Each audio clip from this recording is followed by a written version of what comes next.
four lepers in the Syrian camp. I do like this story. Many things about it that just shows the power of God and how He works with ungodly kings. Both sides of, both armies here are ruled by ungodly kings. And right in the middle of it, there's Elisha with his ministry in this wicked nation. The Syrian king, this is a man by the name of Ben-Hadad. Ben-Hadad is the same king that sent Naaman to be healed of leprosy. He's the same one that had the blind soldiers that was treated well. And it said for a long time he wouldn't invade Israel.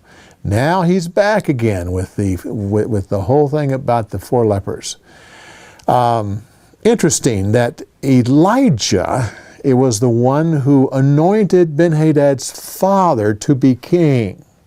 And now this is his son, and Elisha is actually the one dealing with him. And so in many ways, Elisha seems to be very compassionate towards this king. Fights against him, but still there seems to be a relationship. And when we get into the next story, we're going to see how that he was free to go from this country to that country, that he went into Syria freely. Well, there's a few things about this famine. First of all, about 2 pounds of silver for a donkey's head. That's an incredible price when you figure that is unclean meat.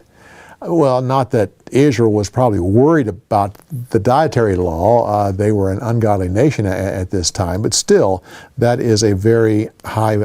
That's a very high amount of money.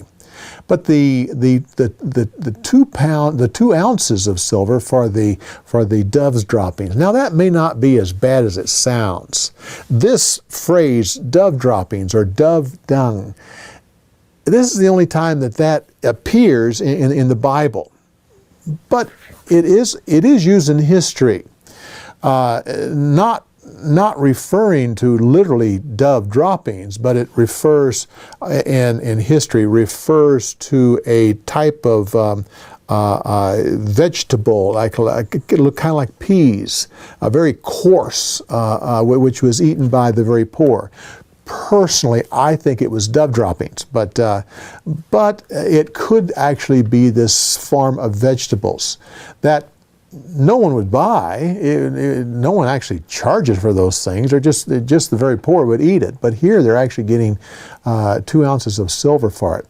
If you can understand about dove droppings, it's like in future generations, they may look back at us and think that we actually take dogs and heat them up and eat them. Which would seem strange to them, but to us who eat hot dogs, we don't think a thing of it. So it is here.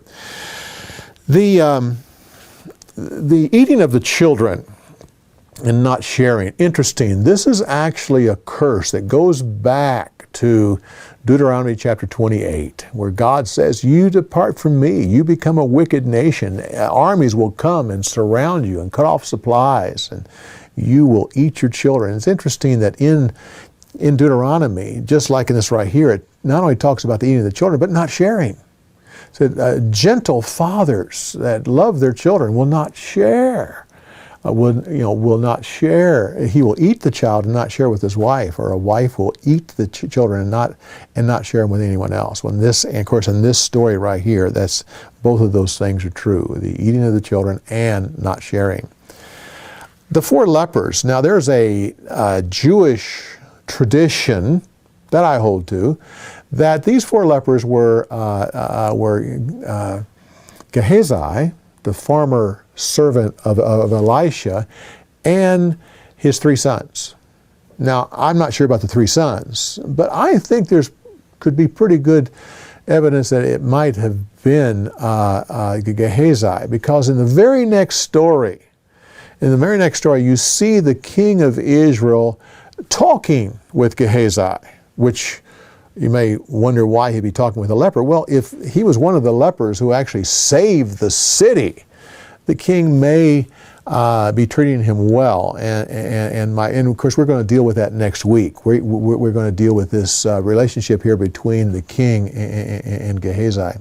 I believe it comes back to this story here, where he was one of the lepers.